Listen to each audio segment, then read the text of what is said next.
नमस्कार दोस्तों, बीएसएफ की श्रृंखला में आपका बहुत बहुत स्वागत करती हूँ। ऑटोमोबाइल सेक्टर का एक पूरा कंसोलिडेटेड वीडियो आज बनाने जा रहे हैं। हमने अलग अलग वीडियो बनाए जरूर, ऑटोमोबाइल सेक्टर की एक पूरी सीरीज अपने चैनल पर बनी हुई है। सो यदि आप डिटेल में जानना चाहते हैं तो आप ऑटोमोबाइल सेक्टर की वो प्लेलिस्ट जरूर देखें।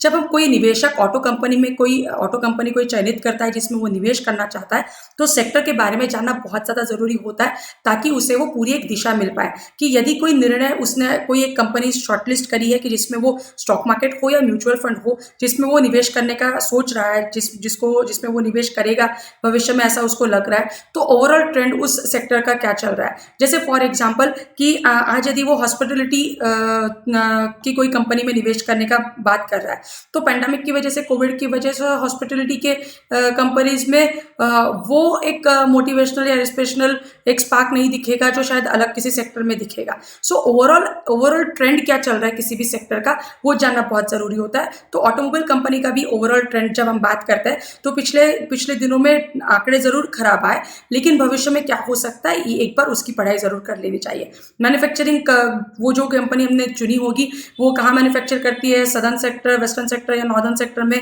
वहाँ कोई लोकल इश्यूज तो नहीं है, लोकल प्रॉब्लम्स तो नहीं है, स्टेट को कोई एडिशनल टैक्सेस तो नहीं है जिसकी वजह से कंपनी के नंबर्स पर असर पड़ेगा।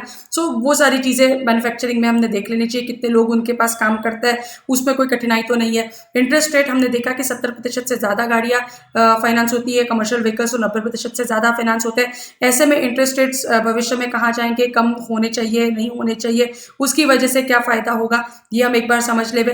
कितना एफडीआई इस क्षेत्र में आ रहा है, वो ऑटोमोबाइल क्षेत्र में यदि आ रहा है तो ऑटो एंसिलरी में जा रहा है क्या, हमारी कंपनी ऑटो एंसिलरी वाली है क्या, उसकी डिमांड भविष्य में कैसी होगी, हमारी जो कोई भी कंपनी हमने चयनित करके रखी हुई है वो R&D पर कितना फोकस कर रही है। क्योंकि यदि हमारी कंपनी होने वाले चेंजेस को बहुत ज़्यादा एक्सेप्ट कर जाती है, बहुत सारी कंपनी ऐसी होती है कि जो रिजिड होती है, नए नए चेंजेस, नए नए जो बदलाव होते हैं वो एक्सेप्ट नहीं करती, तो हमारी कंपनी कैसी है, उसका बोर्ड ऑफ डायरेक्टर्स कैसे है, उसका बोर्ड कैसा है, वो ये सारी चीज़ों को चेंज को एक्सेप्ट करेगी नहीं करेगी।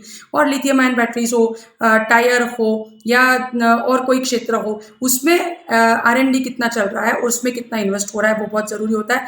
हम कितना इंपोर्ट करते हैं, हमारी कंपनी इंपोर्ट करती है या एक्सपोर्ट करती है, उसमें क्या चैलेंजेस आने वाले, फॉरेक्स का एक्सपोजर कितना है, ये सारी चीज़ें हमने एक बार देख लेनी चाहिए। जैसे टू व्हीलर का जो एक बूस्ट होता है टू व्हीलर को, वो हमेशा एग्रीकल्चर या रूरल क्षेत्र से मिलता है। सो रबी का फसल कैसा हुआ, खरीफ का फसल कैसा हुआ, उसकी वजह से एक रूरल एटमॉस्फेयर कैसा है, वो यदि पॉजिटिव है तो टू व्हीलर को एक बूस्ट मिल जाता है। तो वो चीज़ें समझना हमें बहुत ज़्यादा ज़रूरी होता है। गवर्नमेंट कुछ इंसेंटिव्स दे रही है क्या, एडिशनल डंपिंग ड्यूटी हो या फेम हो, उस समान कोई योजनाएं ला रही है क्या, या कॉर्पोरेट टैक्सेस बीच में कम किए थे, स्क्रैपिंग की कोई एक नई योजना लाई थी। सो गवर्नमेंट इस क्षेत्र को लेके कितना पॉजिटिव है वो एक बार हमने देख लेना चाहिए। सेल्स के फिगर्स बढ़ रहे नहीं बढ़ रहे, ऑटो एंसिलरी में क्या अपॉर्चुनिटीज़ है, क्या चैलेंजेस है आने वाले दिनों में, MSME के कुछ अनाउंसमेंट्स हुए हैं क्या, वो हमारे कंपनी को कितना फ़ायदा कर जाएंगे। सो ओवरऑल ये सारी चीज़ें जब हम पढ़ेंगे तो हमने जो कंपनी चयनित करी है वो और उसकी पीयर कंपनी, उसकी तुलनात्मक अभ्यास हम ज़रूर कर ले, ताकि उसके साथ साथ हमारी कंपनी के पास कितना खरीदी करने के लिए बार्गेनिंग पावर है, कितना बेचने के लिए बार्गेनिंग पावर है, कोई दूसरी कंपनी अगर उसी क्षेत्र में आती है तो उसकी वजह से हमारी कंपनी को कोई खतरा हो सकता है क्या, कोई ऐसी न्यूज़ है क्या, वो सारी चीज़ों के बारे में पढ़कर ही हम अपना निर्णय लें। आपको हमारे सत्र पसंद आए इसके लिए बहुत बहुत धन्यवाद। कमेंट सेक्शन में अपना नाम और ईमेल एड्रेस लिखना मत भूलिएगा। ये सारे सत्र अब तक BSc, IPF और सेबी लेकर आया है, सो उन्हें भी आपको धन्यवाद बोलना है। यही विषय इंग्लिश और मराठी में भी उपलब्ध है, यूट्यूब चैनल पर जाकर आप देख सकते हैं। कमेंट सेक्शन में और कोई विषय के बारे में जानना होगा तो ज़रूर हमें सूचित करें। धन्यवाद।